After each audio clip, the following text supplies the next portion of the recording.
Je vais t'inviter à ouvrir ta Bible et à lire avec moi Esther chapitre 2, verset 15. Il est dit, « Lorsque son tour d'aller vers le roi fut arrivé, Esther, fille d'Abichaïl, oncle de Mardoché qu'il avait adopté pour fille, ne demanda que ce qui fut désigné par Hégaï, eunuque du roi et gardien des femmes.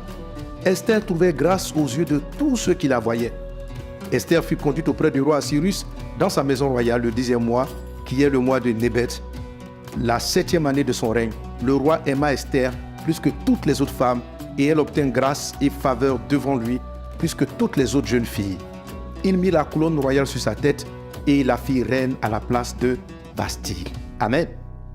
Alors ce passage nous parle du mariage de Esther avec le roi Assyrus. Donc c'est une histoire de l'Ancien Testament, mais qui est une image de la dimension de l'épouse. Amen. Alors, il s'agit dans cette histoire d'une grosse menace qui pèse sur le peuple juif, une menace d'extermination. Et Dieu, pour sauver le peuple juif, parce que celui qui avait fait faire au roi le décret morbide, destructeur, était très proche du roi. Il était très proche, il avait une voix pratiquement égale à celle du roi. Et il avait fait signer ce décret.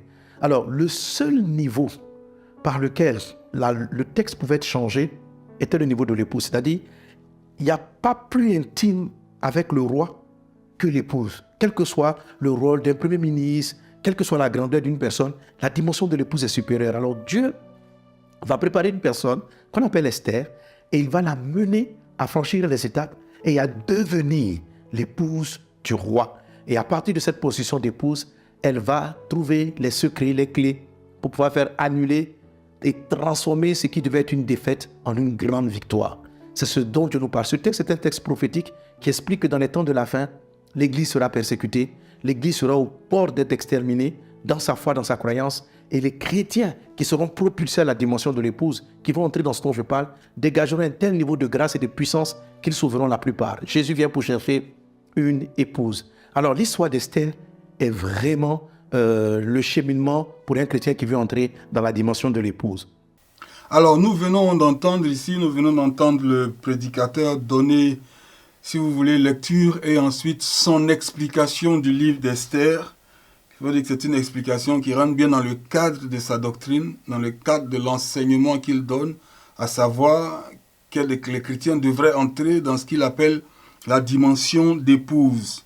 Et il nous fait croire que l'histoire d'Esther est une histoire de l'Ancien Testament qui est une image de la dimension de l'épouse. Ce sont des affirmations qu'il engage. C'est vrai que dans le livre d'Esther, il y a le fait que Esther devient épouse du roi et qu'en tant qu'épouse, elle est capable d'apporter une sorte d'intercession effective à l'endroit de son peuple qui est sur le point d'être exterminé par un édict. Et donc, l'interprétation du pasteur Mohamed Sanogo ici et l'application qu'il fait de ce récit de l'Ancien Testament, c'est pour, si vous voulez, justifier sa doctrine, la doctrine selon laquelle un chrétien devrait passer de son étape de fils, d'enfant de Dieu, à une certaine dimension d'épouse afin d'atteindre une certaine efficacité.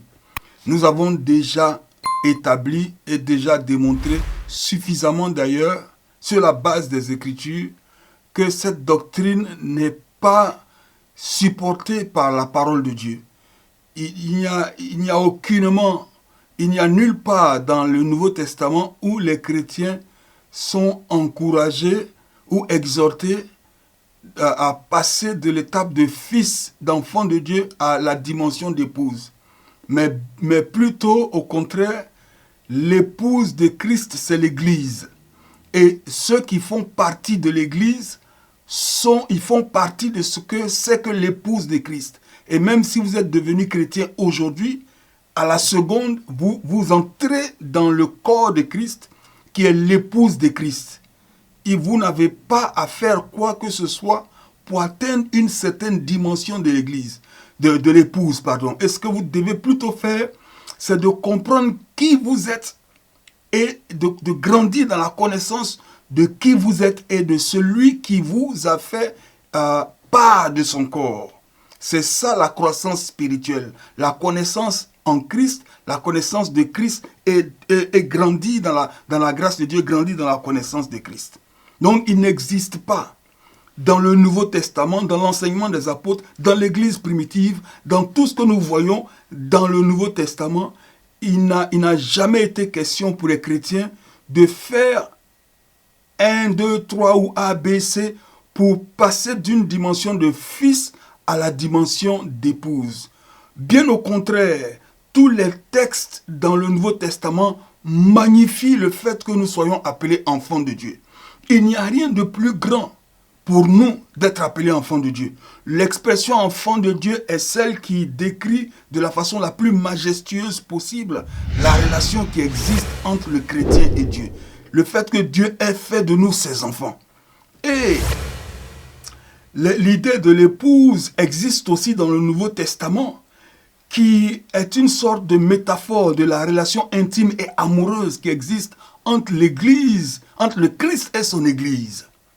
Mais l'épouse n'est pas le résultat d'un cheminement pour les chrétiens. C'est l'identité de tous les chrétiens.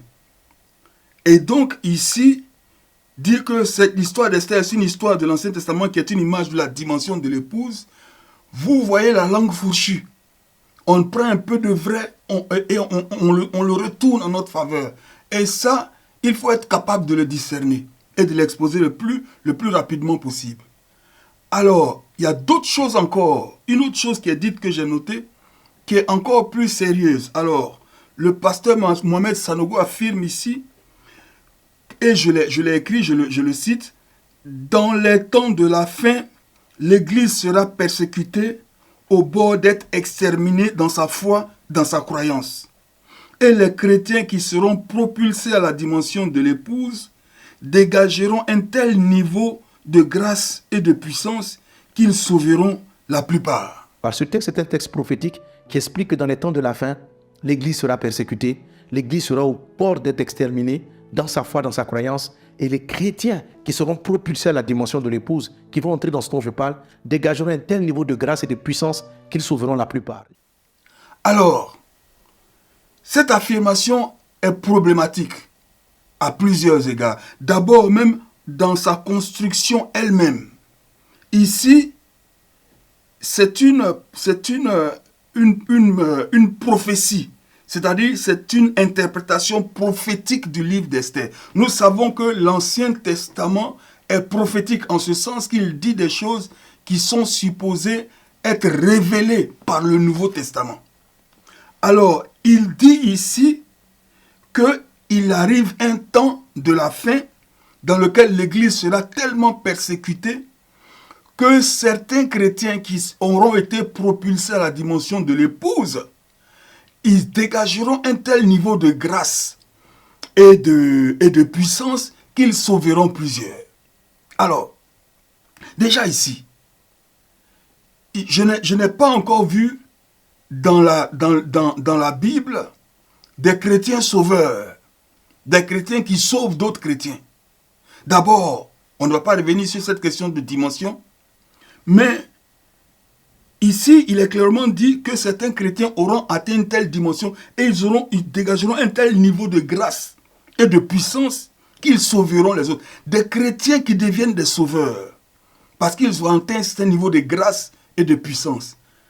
Qu'est-ce que cela veut dire? Quel est ce niveau de grâce et de puissance qui transforme des sauvés en sauveurs? Je ne vois pas. Je ne suis pas infaillible, je peux me tromper, mais je ne me souviens pas avoir vu les chrétiens décrits dans la Bible comme étant des gens qui sont capables de sauver d'autres gens, d'autres chrétiens. Et il dit ici, ils auront un tel niveau de grâce et de puissance qu'ils sauveront la plupart. Et le reste, ils vont sauver la plupart et les autres. Vous voyez?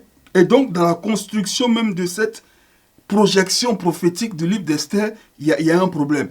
Mais en plus de cela, il m'est difficile, voire impossible, de positionner cette prophétie dans la prophétie biblique de la fin des temps.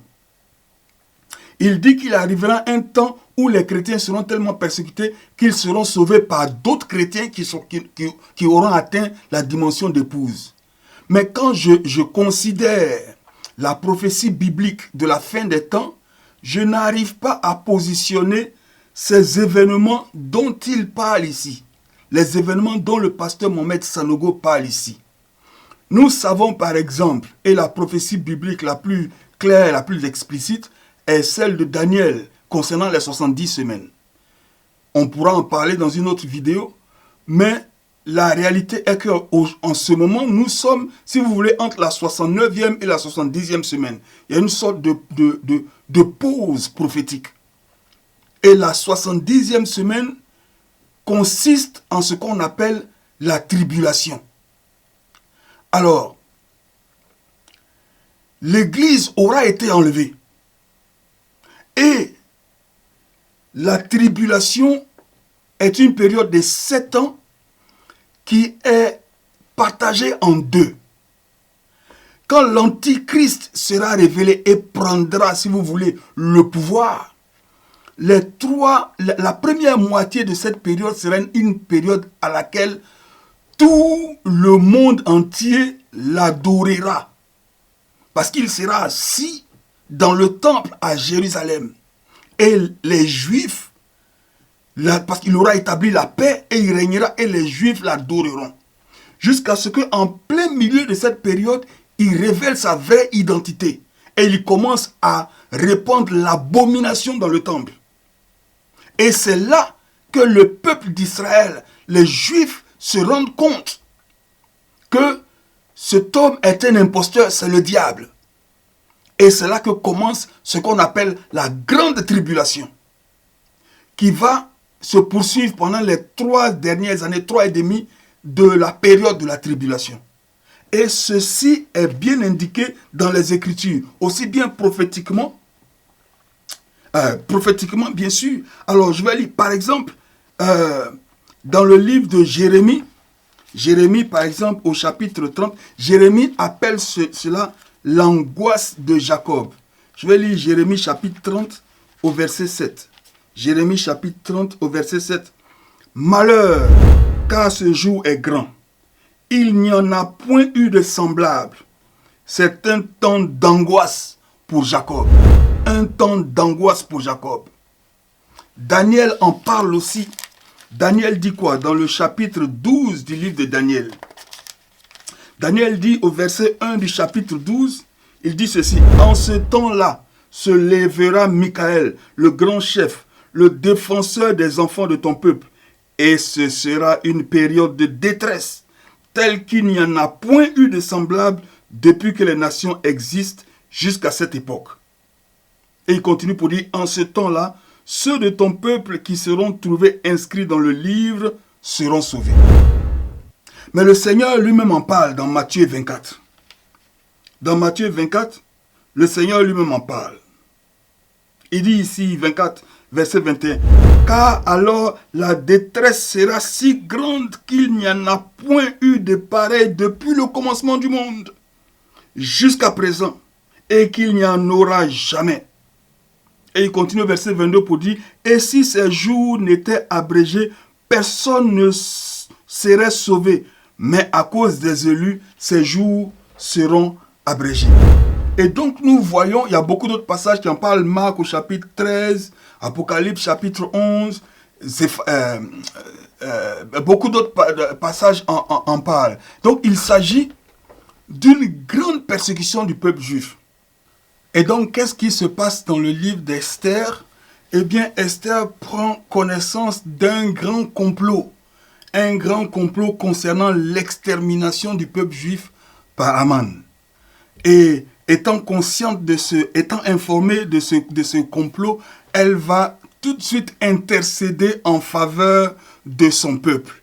Et il y a beaucoup de choses à dire sur Esther, mais il est important de savoir, de comprendre que dans la prophétie biblique, il n'existe pas un temps où les chrétiens seront tellement persécutés que d'autres chrétiens qui auront atteint une dimension d'épouse viendront les secourir. Non, ici, Esther est un type de Christ, est une image de Christ, notre intercesseur, notre avocat. Elle s'est approchée du roi pour intercéder pour le peuple. Et elle est donc le type de notre intercesseur. Comme la Bible le dit dans le livre de Romains, au chapitre 8, verset 34. Elle joue, elle est un type d'avocat. Et Mardochée aussi est un type de Christ dans le déroulement de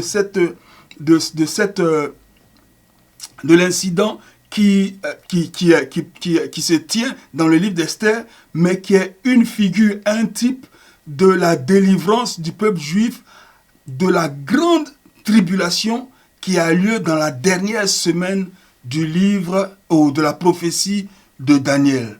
Donc nous voyons ici que l'utilisation qui est faite par le pasteur Mohamed Sanogo pour nous faire croire que le livre d'Esther serait donc une image de ce qu'il appelle la dimension de l'épouse et que ce livre serait une sorte de prophétie d'un temps vers la fin dans lequel certains chrétiens ayant atteint la dimension de l'épouse viendraient secourir d'autres chrétiens n'est pas exactement conforme aux Écritures. Il a aussi continué pour dire que l'histoire d'Esther est le cheminement pour le chrétien qui veut entrer dans la dimension d'épouse. Le cheminement. Donc, c'est-à-dire que c'est un cheminement. On commence en tant que chrétien et ensuite on chemine et on arrive à la dimension d'épouse. Et vous voyez donc que cet enseignement, cette doctrine n'a pas de fondement scripturaire, n'a pas de base. Au contraire, l'homme qui prêche ici commence par son idée, son ambition, son intention de véhiculer un message, une doctrine. Et comme cette doctrine n'est pas clairement supportée par les Écritures, qu'est-ce qu'il faut faire? Il faut chercher à trouver quelque chose qui soit aussi proche que possible de ce qu'on veut enseigner et forcer les textes bibliques à supporter notre enseignement. La dimension d'épouse telle que conçue et enseignée par le pasteur Sanogo n'est pas un enseignement biblique. C'est une construction. C'est une construction. C'est des choses qui sont mises ensemble pour justifier un enseignement qui n'a pas de fondement biblique. On se sert d'Esther pour autre chose. Ce dont tu as le plus besoin pour entrer dans cette fameuse dimension de l'épouse, si tu veux être satisfait de tous tes besoins, tu as toutes tes satisfactions dans ton âme, a besoin d'une relation particulière avec ce qu'on appelle la dimension de l'épouse. Alors, vous avez bien entendu. Il dit ici, ce dont tu as le plus besoin pour entrer dans cette fameuse dimension de l'épouse. Et il continue pour dire, si tu veux être satisfait de tous tes besoins. Alors, c'est à croire que la dimension de l'épouse, c'est une dimension dans laquelle on est satisfait de tous nos besoins. Si tu veux être satisfait de tous tes besoins. Et qu'est-ce qu'il faut faire pour être satisfait de tous tes besoins? Il faut bien sûr entrer dans la dimension de l'épouse. Il dit, tu as besoin d'une relation particulière avec Dieu qu'on appelle la dimension de l'épouse. Ce dont tu as le plus besoin pour entrer dans cette fameuse dimension de l'épouse, si tu veux être satisfait de tous tes besoins, tu as toutes tes satisfactions dans ton âme, a besoin d'une relation particulière avec ce qu'on appelle la dimension de l'épouse. Chers amis, chers frères, bien-aimés dans le Seigneur, lisons la parole de Dieu, étudions la parole de Dieu. Tu es déjà enfant de Dieu, tu dois maintenant te battre pour devenir l'épouse. À quel moment seras-tu l'épouse? Est-ce qu'il y a un critère objectif clair pour te faire passer de fils, de enfant de Dieu à épouse? Quelle est cette confusion qui ne dit pas son nom? Parce qu'il n'est pas clair. Non seulement cela n'est pas enseigné dans la Bible, mais il n'est pas clair à quel moment on passe de la dimension de enfant à celle d'épouse. Vous voyez? Et ici, il dit, si tu veux être satisfait de tous tes besoins, tu as besoin d'une relation particulière avec Dieu qu'on appelle la dimension de l'épouse. Pour être satisfait de tous tes besoins. La Bible parle de la satisfaction de nos besoins. Dans Philippiens chapitre 4, par exemple, au verset 19, la Bible dit ceci. Et mon Dieu pourvoira à tous vos besoins selon sa richesse avec gloire en Jésus-Christ. Il n'a jamais été mentionné que celui qui veut avoir tous ses besoins satisfaits doit passer de la dimension de enfant de Dieu à la dimension d'épouse. Ça n'existe pas. Et le livre d'Éphésiens dit aussi, en Éphésiens chapitre 3 au verset 20, la Bible dit, « Oh, à celui qui peut faire par la puissance qui agit en nous, infiniment au-delà de tout ce que nous demandons ou pensons. » Dieu est capable de faire infiniment au-delà de tout ce que nous pouvons demander. Il n'a jamais été question dans les Écritures de passer d'une étape, d'une dimension de fils, d'enfant de Dieu à une dimension d'épouse pour avoir tous ses besoins satisfaits. Et encore une fois, pour revenir au titre même du livre qui est si vous voulez, le produit à vendre à travers tous ces messages, il est clair que l'intention est de créer une insatisfaction. Et c'est la technique de beaucoup de prédicateurs. Leur technique est de créer la dépendance et donc de créer des besoins, qu'ils soient perçus. Tout le monde sur la terre est insatisfait. Et c'est d'utiliser ces besoins pour créer un certain nombre de techniques, d'étapes, de secrets, de comment sortir de ces besoins et vous donner des étapes, de sorte que vous dépendez entièrement de leur sagesse. Vous voyez, ces gens ne sont pas préoccupés par l'enseignement de la doctrine, afin d'amener les chrétiens à savoir, à comprendre, à connaître qu'ils sont en Christ. C'est la doctrine qui peut nous enraciner. Et plus nous sommes enracinés, nous pouvons faire face à toutes les situations de la vie. Paul dit, afin que nous ne soyons plus comme des enfants flottant à tout vent de doctrine. Ce sont les enfants qui sont incapables de faire face aux situations de la vie. Ils flottent. Dès qu'une situation se présente, ils flottent vers une autre. Et ils flottent d'une doctrine à une autre. Pourquoi? Parce qu'ils ne sont pas enracinés. Mais tant que nous enseignons des choses comme ça, qui n'ont pas de fondement scripturaire, qui n'ont pas de fondement doctrinal, qui ne sont pas enracinés, fondés dans la doctrine de Christ, eh bien, nous créons des gens qui dépendent de nous, qui ne peuvent pas réfléchir par eux-mêmes, qui ne peuvent pas se mettre sur les deux pieds par eux-mêmes, mais qui dépendent de nous. À qui on dira toujours, pour avoir ceci, il faut faire telle technique. Pour entrer dans telle dimension, il faut rentrer ici. Pour faire ceci, il faut payer telle offrande. Pour faire ceci. Quand nous éduquons les chrétiens comme ça, nous créons une sorte de dépendance. C'est un concept de marketing. Ce n'est pas la prédication de la parole de Dieu. Et maintenant, on en arrive à comment entrer dans cette dimension. Que faut-il faire? Que faut-il faire pour vivre cette dimension? Focalise tes insatisfactions sur Jésus. Prie le Christ. Cherche à le connaître. 2. Alléluia. Marche, reçois le Saint-Esprit et marche avec le Saint-Esprit. Reçois le Saint-Esprit et marche avec le Saint-Esprit. C'est la vie, la communion avec le Saint-Esprit qui nous prépare à l'avènement de Jésus-Christ. Le Saint-Esprit. Quelqu'un dit avec moi le Saint-Esprit. Le Saint-Esprit. Amen. Sois rempli, soupire après l'Esprit de Dieu. Jésus a dit, si quelqu'un a soif, qu'il vienne après moi. Donc lorsqu'on va vers Jésus, ce qu'il nous donne, ce n'est pas directement la réponse à notre besoin. Il nous donne lui, mais ce qu'il nous donne, c'est d'abord le Saint-Esprit pour te préparer, pour nous préparer. Apprends à communier avec cet esprit. Prie constamment, sois quelqu'un qui marche avec l'onction de Dieu. Sers Dieu dans l'église, sers Dieu dans le ministère par le Saint-Esprit. C'est comme ça que tu seras conduit progressivement à la dimension de l'épouse. Vous voyez, que faut-il faire pour entrer dans cette dimension? Et dans un scénario comme ça, seul le prédicateur a le secret. Seul le prédicateur a le secret. Et c'est lui que tout le monde écoute. C'est de lui que tout le monde dépend. Comment faut-il faire pour entrer dans cette dimension? Et comme il le dit, je vais utiliser le terme qu'il explique, pour vivre cette dimension. Ouais, c'est une promesse d'une vie. C'est une promesse d'une vie. C'est un désir qui est créé dans le cœur des hommes. Pourtant, qu'il n'existe pas en réalité. Il n'existe pas de passage d'une dimension à une autre. Déjà, celui qui est en face de nous, qui a reçu le Seigneur, qui a cru, qui a reçu le Seigneur, a tout pleinement en Christ. Il est l'épouse, il est le corps, il est membre du corps, il est uni à Christ, il est saint, il est juste, il est racheté. Il est tout ceci. Il a la pensée de Christ, il a la sagesse de Christ. Ce dont il a besoin, c'est d'ouvrir cela. de rendre cela accessible, de lui montrer comment cela se passe, comment cela est arrivé et comment cela se manifeste dans sa vie, de sorte à ce qu'il marche dans la personne et dans l'identité qu'il est. Maintenant, ici encore, comme une fois, comme la plupart des enseignements de ce pasteur et la plupart des enseignements des pasteurs qui enseignent comme lui, que faut-il faire? Les étapes. Étape 1, étape 2, étape 3.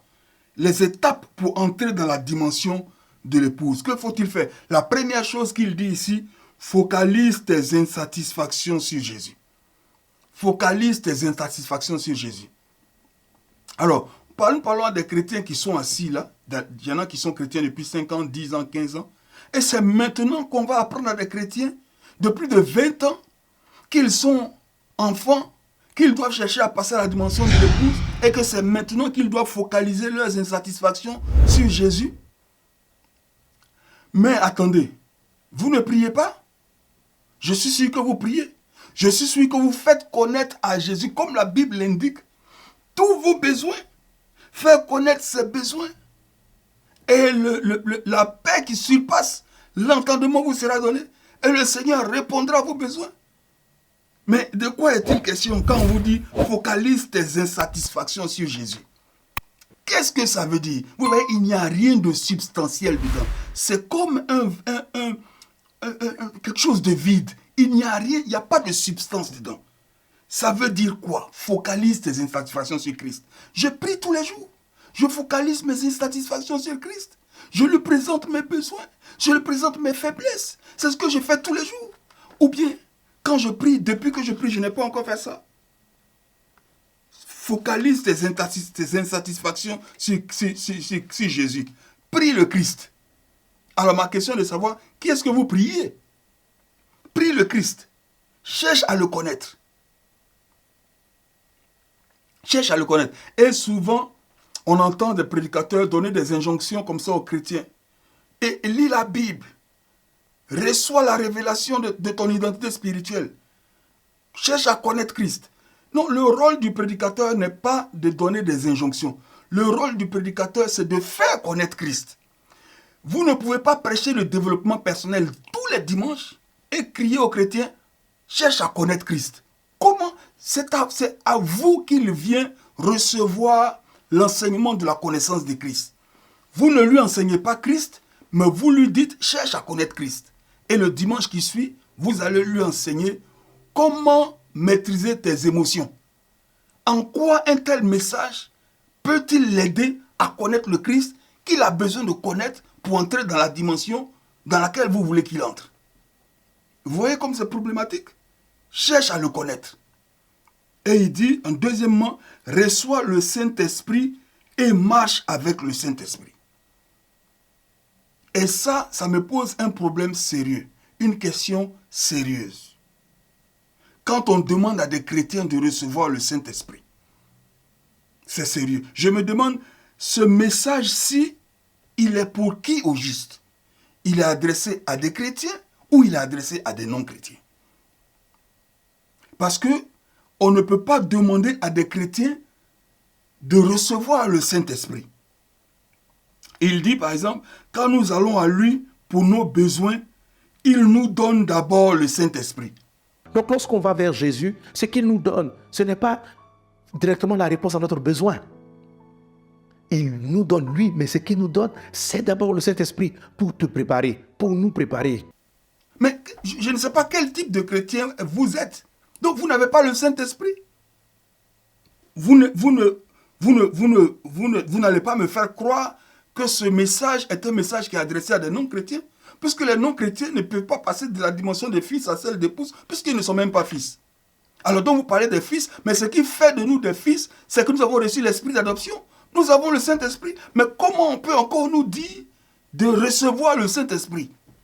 Vous voyez, c'est problématique. Et cela révèle une carence grave dans la révélation de l'évangile et dans la révélation de ce que c'est qu'un chrétien. Et je ne suis pas étonné parce que j'entends ce même prédicateur dire des choses qui sont pareilles, qui demandent aux chrétiens de recevoir le Saint-Esprit. Il nous donne le Saint-Esprit. Apprends à communier avec le Saint-Esprit.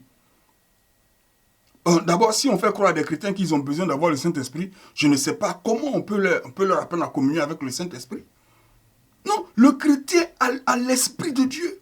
Si l'Esprit de celui qui a reçu Christ dans les bois habite en vous, ne savez-vous pas que vous êtes le temple du Saint-Esprit qui habite en vous? Nous avons l'Esprit de Dieu. Alors, apprends à marcher avec le Saint-Esprit, prie constamment. Sois quelqu'un qui marche avec l'onction de Dieu. C'est Dieu dans l'église. C'est Dieu dans le ministère. Et c'est comme ça que tu seras conduit progressivement vers la dimension d'épouse. Vous voyez, ce sont des choses la dimension d'épouse, là, ça n'existe pas. Il n'y a pas une dimension qu'on atteint pour être dimension de l'épouse. C'est une façon de vendre un mirage à des gens et d'abuser de leur naïveté. C'est quand même assez grave. Prie constamment, sois quelqu'un qui marche avec l'onction de Dieu.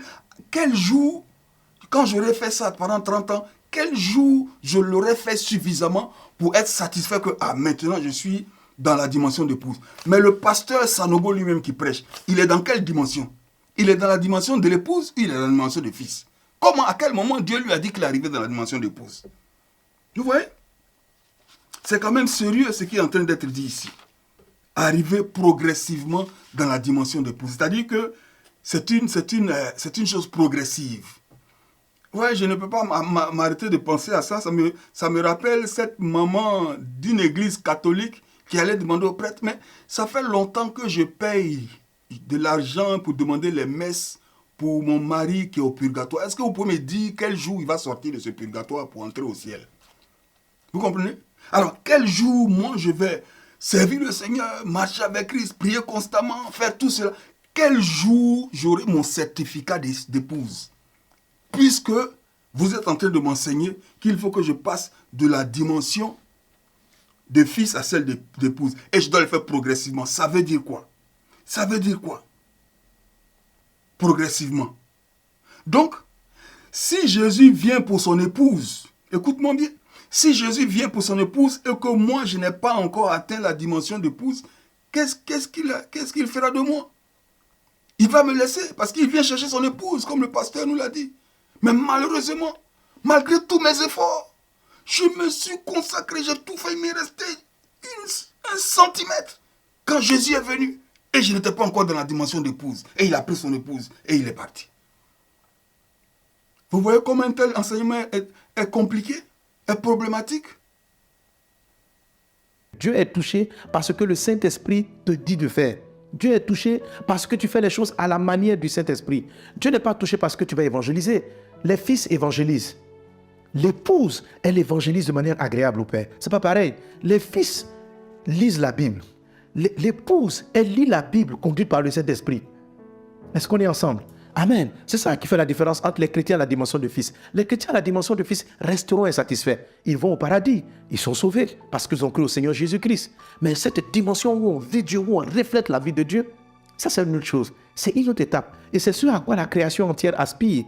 La création entière aspire à ce que les fils de Dieu soient révélés. Ça veut dire qu'ils sont là, mais ils ne sont pas visibles. Ce qui va nous rendre visibles, c'est le fait de ne plus être simplement fils, mais de devenir fils révélé. Fils révélé, c'est la dimension de l'épouse. Amen. Fils simple, c'est la dimension des chrétiens habituels. Mais fils révélé, c'est la dimension de l'épouse. La différence, c'est que les autres filles qui n'ont pas marié le roi, elles ont reçu l'onction. Elles marchaient avec égaï, mais quand il s'agissait de toucher le cœur du roi, elles ont préféré utiliser leur propre sagesse, leur propre intelligence. C'est ce qui fait que l'Église n'est pas prête à rencontrer le Seigneur.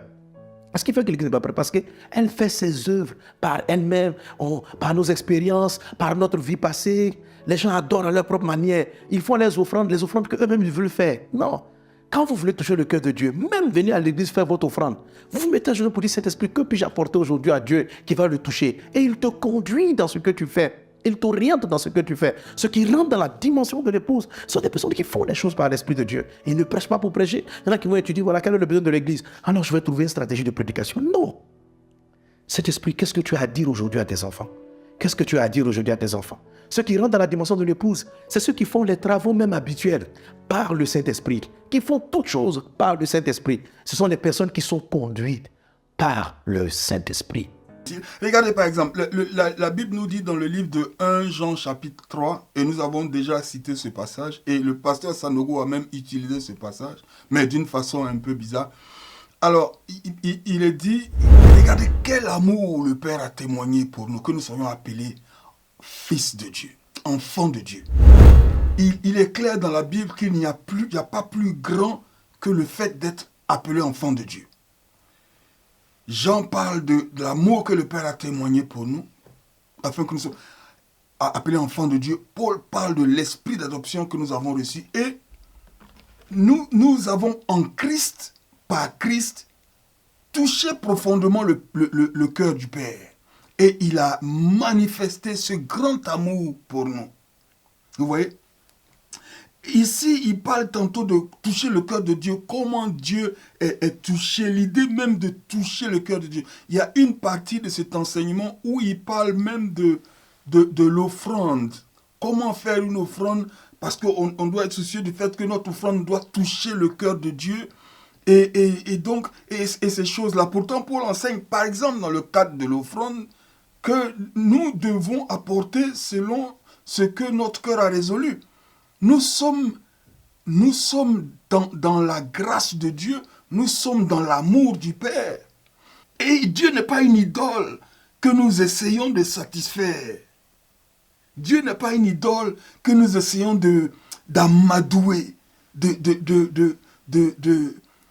nous essayons d'attirer la faveur. Non, nous sommes dans la faveur de Dieu, nous marchons dans la faveur de Dieu. Et les choses qu'il continue de dire, qui sont vraiment difficiles et problématiques ici, c'est le fait qu'il parle des fils qui lisent la Bible et l'épouse qui lit la Bible conduite par le Saint-Esprit. Cette distinction entre les fils et l'épouse, nous avons déjà de façon claire et par les Écritures montré que c'est une distinction imaginaire dans l'imagination du pasteur Sanogo. Cette distinction est particulièrement en la présentant comme une sorte d'évolution spirituelle, passer d'une dimension à une autre, n'existe nulle part dans la parole de Dieu. Et ici, il va plus loin, il s'enfonce plus loin dans cet enseignement dont le fondement est lui-même erroné, pour dire que les fils lisent la Bible, l'épouse lit la Bible, conduite par le Saint-Esprit. Alors, les fils sont fils parce qu'ils ont l'esprit d'adoption. Nous sommes fils de Dieu, pas parce que nous sommes gentils ou nous sommes beaux. Non, c'est parce que nous avons l'esprit de Dieu, tous, que nous sommes enfants de Dieu. Paul dit, vous n'avez pas reçu un esprit de servitude pour être dans la crainte, mais vous avez reçu un esprit d'adoption par lequel nous crions Abba Père. Examinez le langage et faites attention aux mots. Il parle aux chrétiens, il les exhorte, il dit, vous n'avez pas reçu un esprit de servitude. C'est l'apôtre qui leur parle. Vous n'avez pas reçu un esprit de... Mais voici l'esprit que vous avez reçu. Vous avez reçu un esprit d'adoption, par lequel il change de pronom, nous, moi inclus. C'est le même esprit que nous avons reçu. Nous crions Abba, Père. C'est l'esprit d'adoption. Nous sommes tous enfants de Dieu. Paul ne dit pas, moi je suis de l'étape de l'épouse et je suis arrivé à un certain niveau d'intimité avec Dieu que je suis devenu épouse. Non, on a déjà démontré par les Écritures ce que c'est que l'épouse. Et la Bible dit que tous ceux qui sont conduits par l'Esprit de Dieu sont enfants de Dieu. Nous allons lire cela dans le livre de Romains chapitre 8. Romains chapitre 8, à partir du verset... Romains chapitre 8, je vais lire à partir du verset 14. Car tous ceux qui sont conduits par l'Esprit de Dieu sont fils de Dieu. Ici, il n'est pas question de dire, bon, il y a des fils qui restent à la dimension de fils, parce qu'eux ne sont pas conduits par l'Esprit de Dieu. Et ceux qui sont conduits par l'Esprit de Dieu, eux, ils vont à la dimension d'épouse. C'est une invention. C'est une invention. Et au verset 15, il dit, « Et vous n'avez point reçu un esprit de servitude, comme je l'ai dit tout à l'heure, pour être encore dans la crainte, mais vous avez reçu un esprit d'adoption par lequel nous crions Abba Père. » Verset 16, « L'Esprit lui-même rend témoignage à notre esprit que nous sommes épouses. » Non. L'Esprit lui-même rend témoignage à notre esprit que nous sommes enfants de Dieu. Voici la plus grande gloire. La gloire de cette nouvelle maison, c'est que nous ne sommes plus dans la servitude. Notre relation avec Dieu n'est plus une relation de serviteur à maître, mais d'enfant à papa. Je ne dis même pas père, papa. Le mot Abba, en hébreu, veut dire papa. Le mot père, c'est Av. Av. Abba, c'est papa. Amen. Et il continue pour dire que les chrétiens à la dimension de fils resteront insatisfaits. Les chrétiens à la dimension de fils resteront insatisfaits. Ils vont au paradis. Ils sont sauvés parce qu'ils ont cru au Seigneur Jésus-Christ. Mais cette dimension où on vit Dieu, où on reflète la vie de Dieu, ça c'est une autre chose. C'est une autre étape. Les chrétiens à la dimension de fils resteront insatisfaits. Mais on a dit quand on parlait de la soif, que la Bible dit que celui qui boira de cette eau n'aura plus jamais soif. Donc, quels sont les chrétiens qui sont restés insatisfaits, qui ont encore une soif? Mais bien sûr, quand nous nous souvenons que la soif telle que décrite par le pasteur Sanogo fait référence aux besoins matériels. Or, la soif dont le Seigneur parle n'est pas une soif matérielle, mais une soif spirituelle. Et il dit que les chrétiens à la dimension de fils resteront insatisfaits. Ça veut dire que leur soif n'est pas étanchée. Pendant que la Bible dit que celui qui boit de cette eau, il n'aura plus jamais soif. Mais au contraire, des fleuves d'eau vive jailliront de lui. Bien-aimés, si vous avez cru au Seigneur Jésus-Christ, si vous êtes enfant de Dieu, la soif est partie. C'est ça la soif de l'homme. Et c'est cette soif que Dieu étanche. Si vous définissez votre soif, comme je l'ai dit, par des besoins matériels, même Dieu, le Père, le Fils et le Saint-Esprit ne peuvent pas arrêter cette soif. Parce que tant que nous sommes sur la terre, nous aurons des besoins matériels. Si c'est dans ces choses que nous mettons notre espérance, nous sommes les plus misérables. Et il dit que les chrétiens à la dimension de fils resteront insatisfaits. Il dit ils sont sauvés, ils vont au ciel, mais ils seront insatisfaits. Or, quand il parle d'insatisfaction, il parle des besoins. Il a dit lui-même, il parle des besoins matériels. Vous voyez? Mais il faut donner une sorte de connotation, d'apparence spirituelle à ces choses. Et il dit, mais cette dimension où on vit Dieu, où on reflète la vie de Dieu, mais c'est ça la vie de tous ceux qui ont cru. Être croyant, c'est avoir la vie de Dieu. Être né de Dieu, comme Jean le dit. Être né de Dieu. À tous ceux qui l'ont reçu, à tous ceux qui ont cru en son nom, il a donné le pouvoir de devenir enfants de Dieu, lesquels sont nés, ni de la chair, ni du sang, ni de la volonté de l'homme, mais de Dieu. Paul parle de « ce n'est plus moi qui vis, c'est Christ qui vit en moi ». Et donc, être chrétien, c'est avoir la vie de Dieu. On ne devient pas chrétien et puis après entrer dans une dimension où on a la vie de Dieu. Il parle de, mais cette dimension où on vit Dieu, où on reflète la vie de Dieu. Ça, c'est le partage de tous les chrétiens. Les chrétiens vivent Dieu, ils ont Dieu en eux. C'est vrai que nous croissons dans notre connaissance du Seigneur, dans notre marche chrétienne, mais nous n'entrons certainement pas dans une dimension qui est une autre dimension spirituelle telle que présentée ici par le pasteur Mohamed Sanogo. Et il fait aussi appel à un passage de la Bible quand il parle de la création tout entière qui attend la révélation des fils de Dieu. Et c'est ce à quoi la création entière aspire. La création entière aspire à ce que les fils de Dieu soient révélés. Ça veut dire qu'ils sont là, mais ils ne sont pas visibles. Ce qui va nous rendre visibles, c'est le fait de ne plus être simplement fils, mais de devenir fils révélé. Fils révélé, c'est la dimension de l'épouse. Amen. Fils simple, c'est la dimension des chrétiens habituels. Mais fils révélé, c'est la dimension de l'épouse. Ici encore, comme il a fait pour le passage de 1 Jean chapitre 3 verset 2, ici encore, l'utilisation et l'application de ce passage biblique, vous allez le voir tout à l'heure, est tendancieuse, est malicieuse et sert, comme je le disais, à justifier la construction qu'il fait. Il parle de la création qui attend la révélation des fils de Dieu. Et de la façon dont cela est expliqué ici, ça montre clairement que cette révélation des fils de Dieu est une chose qui se produit maintenant, dans notre dispensation. Qu'est-ce que ça veut dire? C'est que pendant que nous sommes dans ce monde aujourd'hui, il y a des chrétiens qui sont des simples fils et il y en a d'autres qui sont des fils révélés. Et il dit qu'effectivement, ceux qui sont les fils révélés, ce sont eux qui sont passés de la dimension de fils simple à la dimension d'épouse. Et que ce sont ceux-là que la création veut voir. Il dit par exemple, ce qui va vous rendre visible, c'est de devenir fils révélés. Donc, la création attend la manifestation des fils de Dieu. Les fils de Dieu sont là, mais ils ne sont pas visibles. Et ils peuvent se rendre visibles, comment? En devenant des fils révélés, en atteignant la dimension de l'épouse. Et ce sont de tels fils que la création attend.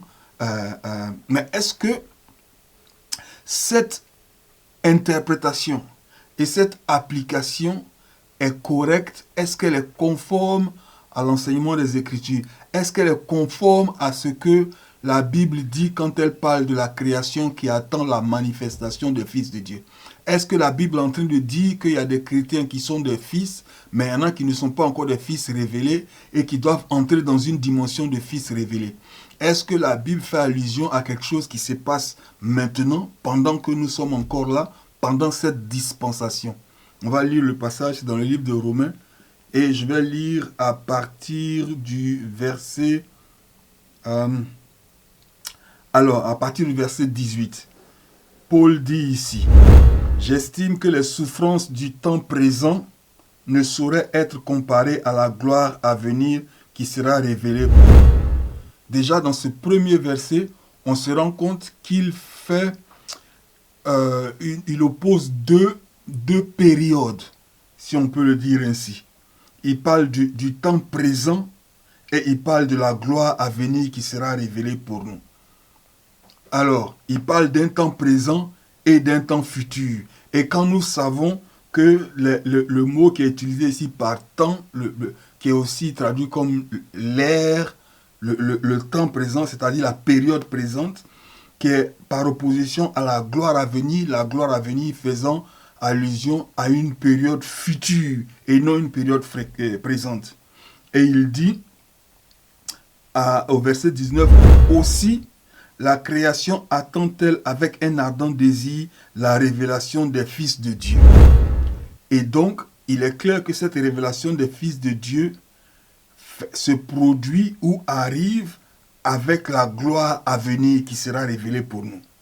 Et il continue pour dire au verset 20, « Car la création a été soumise à la vanité, non de son gré, mais à cause de celui qui l'y a soumise. » Au verset 21, « Avec l'espérance qu'elle sera aussi affranchie de la servitude et de la corruption pour avoir part à la liberté de la gloire des enfants de Dieu. » Ouais. Donc, il y a deux temps d'opposition. Il y a le temps présent, il y a le temps des afflictions, il y a le temps des souffrances, et il y a le temps de la servitude, et aussi un mot intéressant, le temps de la corruption.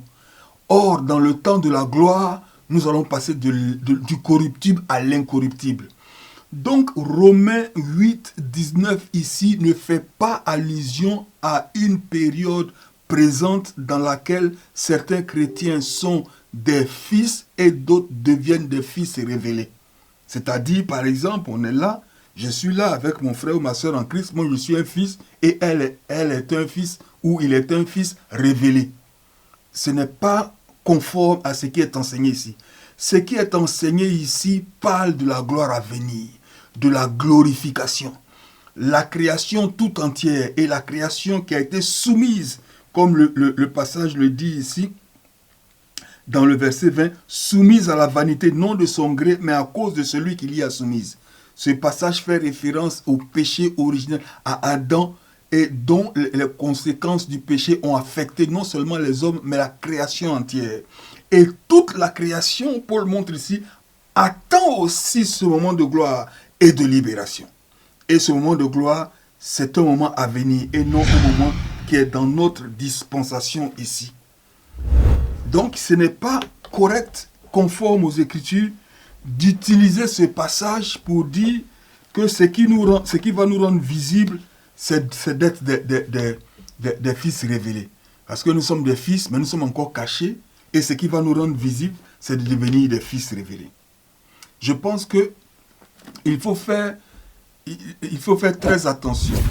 La responsabilité du prédicateur n'est pas d'inventer des enseignements, n'est pas d'innover, n'est pas de créer des choses nouvelles et de chercher à les justifier avec la parole de Dieu. Le travail de l'enseignant n'est pas de créer des enseignements, d'inventer des concepts et d'essayer d'utiliser son imagination dans le souci d'apporter des choses qui n'ont jamais été vues. Non, le travail de l'enseignant de la Bible est d'expliquer le plus fidèlement possible ce qui est écrit dans les Écritures, afin d'emmener les enfants de Dieu à comprendre les Écritures, et non à créer des concepts parce qu'il veut atteindre un objectif personnel précis et chercher à imposer ce concept à la parole de Dieu. Ce sont des choses qui sont très dangereuses. Paul dit dans le livre de Colossiens au chapitre 2 au verset 8, il dit ceci, il dit « Prenez garde ». Et ça c'est très fort l'expression « Prenez garde ». Soyez sur vos gardes. Ne dormez pas. Ne vous faites pas avoir. Soyez vigilants. Faites attention. Prenez garde que personne, et personne veut dire personne, que ce soit le prédicateur le plus populaire du monde, le plus vénéré du monde, le prédicateur qui a traversé toutes les nations du monde, le plus apprécié du monde, mais personne. Prenez garde que personne ne fasse de vous sa proie. Pensons aux mots qui sont utilisés ici. Le mot proie. Imaginez-vous le chasseur. Nous sommes en Afrique, nous sommes chez nous en Côte d'Ivoire. Vous allez en brousse, vous faites un piège et vous attendez votre proie. La pauvre proie qui est naïve, qui ne se soucie de rien, qui ne fait que passer son chemin, est prise à votre piège. Imaginez-vous le léopard ou un tout autre animal féroce de la forêt qui se mêle à la verdure et qui attend sa proie. La proie qui passe tranquillement, naïvement et qui soudain est victime d'une attaque féroce et meurtrière. Voici l'image à laquelle le mot proie nous ramène. Que personne ne fasse de vous sa proie par la philosophie. La philosophie n'est pas une chose qui est mauvaise. C'est une chose qui est intéressante parce qu'elle engage la réflexion. C'est une chose qui est aussi attirante. Nous savons que le mot philosophie lui-même est fait de la racine philo, qui est l'amour, et de sophia, qui est la sagesse, l'amour de la connaissance. C'est une bonne chose, ce n'est pas une chose qui est mauvaise. C'est une chose qui est attirante. Donc on peut se servir pour appâter, pour faire de vous votre proie. De vous sa proie par la philosophie et par une vaine tromperie. Et voici ce qui est le plus important. S'appuyant sur la tradition des hommes, sur les rudiments du monde et non sur Christ. Tout ce qui est dit, tout ce qui est conçu s'appuie sur quelque chose. Tout ce qui est dit, tout ce qui est conçu s'appuie sur quelque chose. Donc il ne suffit pas de se contenter d'entendre et d'écouter un prédicateur. Mais il faut aller jusqu'à se demander, mais sur quoi s'appuie cet enseignement? C'est-à-dire, à force d'écouter quelqu'un, vous pouvez discerner clairement sur quoi il s'appuie. Et le pasteur Mohamed Sanogo est un enseignant qui ne s'appuie pas sur Christ. On peut le prouver à profusion. Il ne s'appuie pas sur Christ.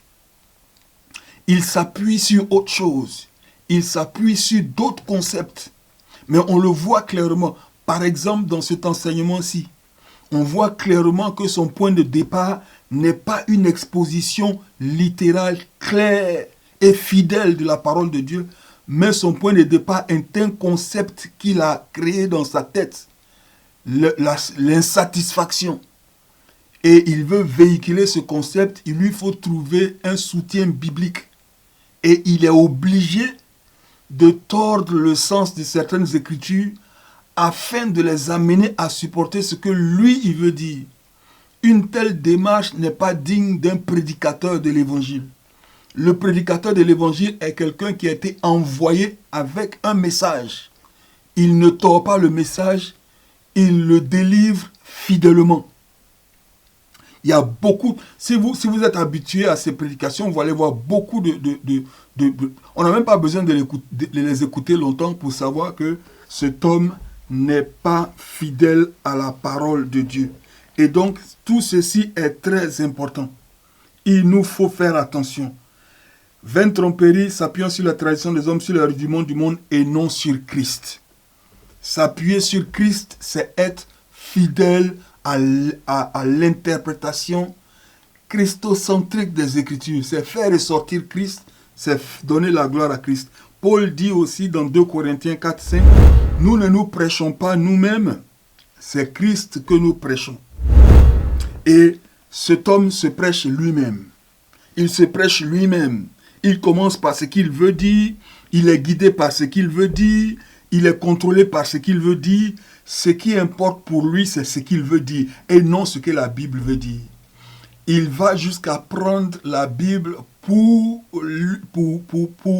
justifier ce qu'il veut dire. Il commence par ce qu'il veut dire. Il est totalement guidé par son idée. Il veut dire ce que lui-même veut dire et il force la parole de Dieu à supporter ce qu'il veut dire. Et je voudrais vous dire ceci aussi pour finir.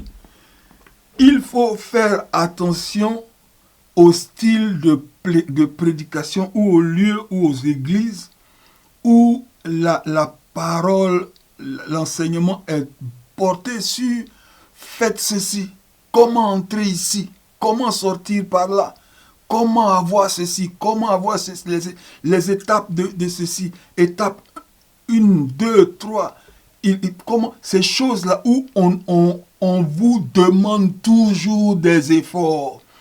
On ne vous enseigne jamais à entrer dans le repos du croyant, mais la charge est toujours sur vous.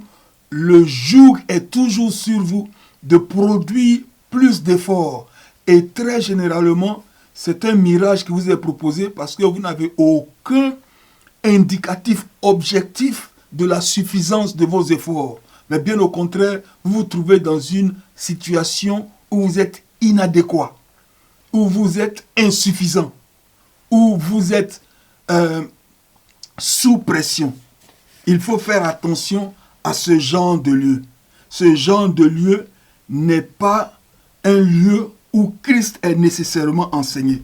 Le message de cet homme est essentiellement basé sur des techniques, des secrets, des étapes, des clés pour avoir des choses de Dieu ou pour accéder à une faveur ou à une position devant Dieu. Comme nous le voyons aujourd'hui, entrer dans la dimension de l'épouse. Nous avons démontré que cela n'a aucun soutien biblique.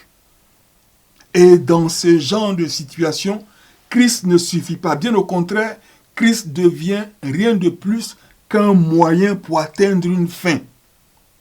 C'est très dangereux. Vous laissez Christ de côté, bien sûr, vous dites son nom, vous chantez son nom, mais à l'intérieur, vous êtes guidé par des motifs personnels. Et dans ce genre de lieu, Christ n'est prêché que de façon accidentelle. Christ n'est prêché que de façon accidentelle. Mais la Bible déclare qu'il y a un repos pour ceux qui ont cru. La Bible déclare qu'il y a un repos pour ceux qui ont cru. Et le repos dont la Bible parle, c'est justement une position dans laquelle nous ne cherchons pas à atteindre des dimensions. Parce que nous sommes entrés dans la plus grande dimension. Dans la dimension éternelle. Dans la dimension où il n'y a plus grand. Il n'y a pas plus grand que ce que nous sommes. La Bible dit dans le livre d'Hébreux, chapitre 4, verset 9, il y a donc un repos des sabbats réservé au peuple de Dieu. Car celui qui entre dans le repos de Dieu se repose de ses œuvres, comme Dieu s'est reposé des siens. Donc il est possible que vous entriez dans une zone de repos, où vous n'avez pas besoin de chercher à entrer dans des dimensions, de chercher à corrompre Dieu, de chercher à faire des choses pour attirer la faveur de Dieu. Et si vous croyez à ce genre de choses, il vous sera fait selon votre foi. Mais si vous croyez que vous êtes enfant de Dieu, que vous avez la faveur de Dieu, que vous avez l'Esprit de Dieu, que vous avez la grâce de Dieu, que vous marchez dans le repos de Dieu, eh bien, il vous sera aussi fait selon votre foi. Nous savons que la démarche des apôtres est d'amener les chrétiens à comprendre qu'ils sont en Christ.